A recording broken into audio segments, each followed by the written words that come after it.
The hills are alive with the sound of music.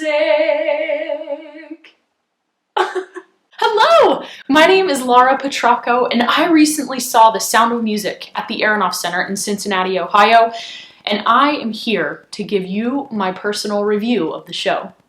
You all know the story of The Sound of Music. Maria Rayner lives at the Abbey. She's not really doing what is called of her. So she is sent off to live with the Von Trapp children. And long story short, she falls in love with Captain Von Trapp, and her entire life is changed. It's a great story. This particular version of the musical, the tour version, is directed by Jack O'Brien.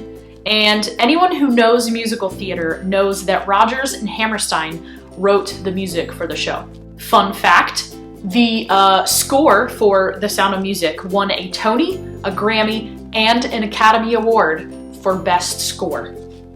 Okay, so I'm just gonna start at the top of my list and work my way down. Number 1 is Kirsten Andersen. Kirsten Andersen blew my mind. Kirsten plays Maria Rayner in the show, and I was obsessed with her. Kirsten was so good as Maria. She played Maria a little bit more edgy and sarcastic, but she came across very sweet and funny. And I really liked it. I liked her decisions and I guess maybe the direction, but I very much enjoyed her performance as Maria.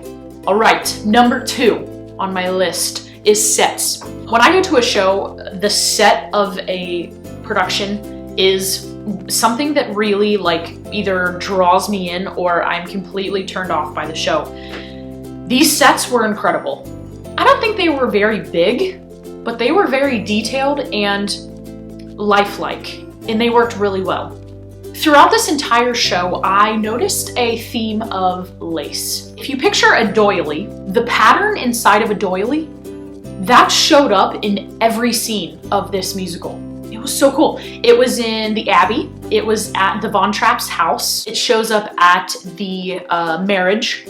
It was so cool. There was a glimpse of it in each scene, and I thought it matched the classiness of the entire show very well. On to number 3, which is the lighting. And this is another thing that I look for in musicals. It changes the way that I enjoy the show based on the design of the lighting. The lighting in this show was so pleasing to the eye. The lighting at the Abbey is just so beautiful. It was so crisp and so clean, like lights coming in from almost looking like the heavens. And it just seemed very pure. And it reminded me, the Abbey is a pure place. And the lighting there very much reminded me of that. All right, we're on to number 4, my last note about the show. There are 3 numbers in the musical that are not in the movie. Those 3 songs are How Can Love Survive, No Way to Stop It, and An Ordinary Couple.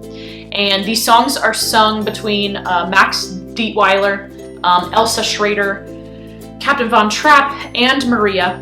Personally, I don't think that they add a whole lot to the storyline, but they're still Rodgers and Hammerstein, and they're still very beautiful. So keep your ears open for those. All right, that is all that I have for you this time. I hope you enjoyed my review of the Sound of Music tour from Cincinnati. I want to give a special thanks to Broadway in Cincinnati for inviting me to see this production of The Sound of Music. Be sure to get your tickets to the show. They're in town until October 9th, and you can find tickets at the Aronoff's website. More information about the show will be down in the description box below. Thank you so much for watching. I'll see you soon for another Broadway in Cincinnati review.